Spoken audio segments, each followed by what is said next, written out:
licensed electric vehicle adoption expert and clean tech entrepreneur. You won't need your laptops while I'm speaking, so you guys can shut every single one of them. You won't need your phone. I'm here to talk to you about EV adoption and my journey into entrepreneurship. That's what I look like.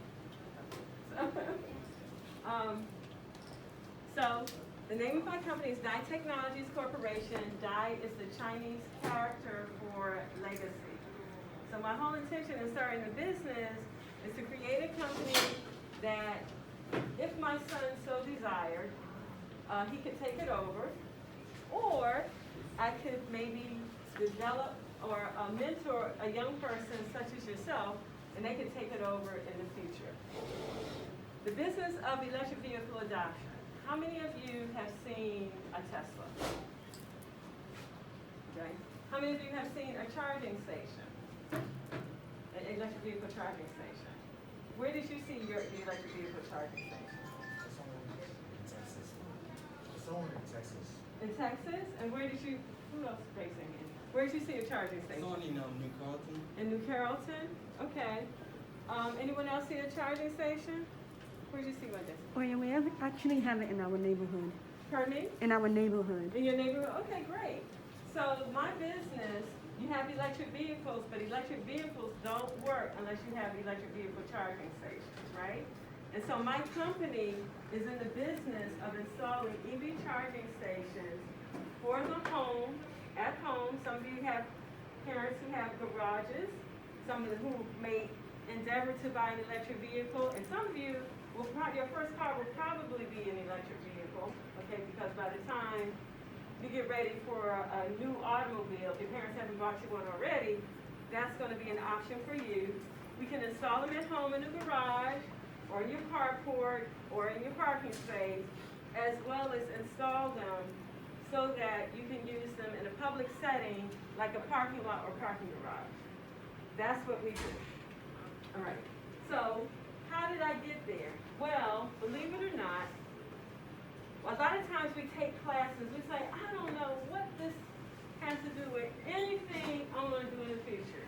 Well, let me tell you, unless you're planning very seriously now, you probably don't know what you're going to do in the future, but you should take every single one of your classes very seriously, because it was the work that I did in the 8th grade.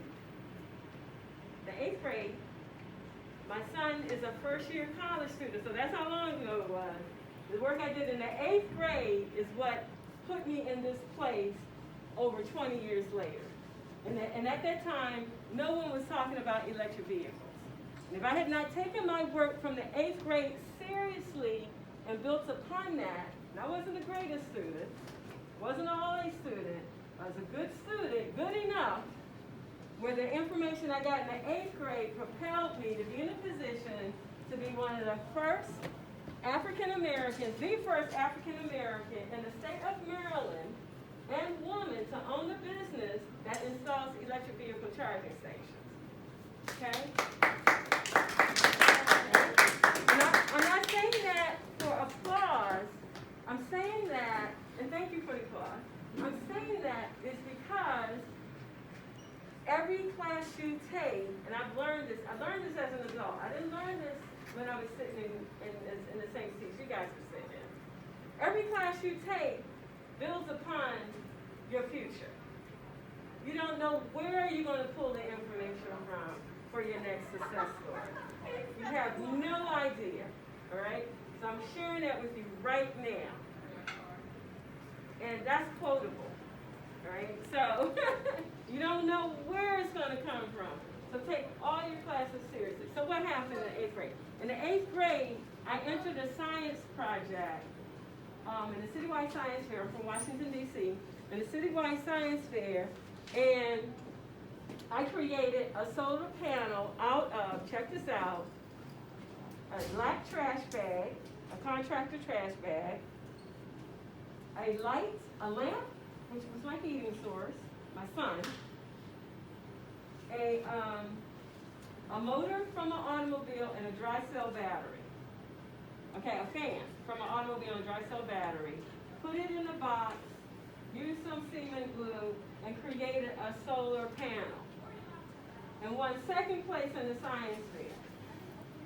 I was mad as all get out because I didn't win that science fair, right? I lost to a guy that built a robot. But the thing is, over 20 years later, I'm in the business right now. We are in the process of building systems where people will be able to power their cars using solar cells and solar arrays. You guys know what a solar array is? You know what a solar array is? What's a solar array? What's your name? I can't hear you. And what's a solar array? It's a solar panel. It's a group of solar panels that are put together, right, to create enough energy to power something. So that happened in the 8th grade, and now I'm in the industry where they're going to be using that same technology, more advanced of course, to power your automobile.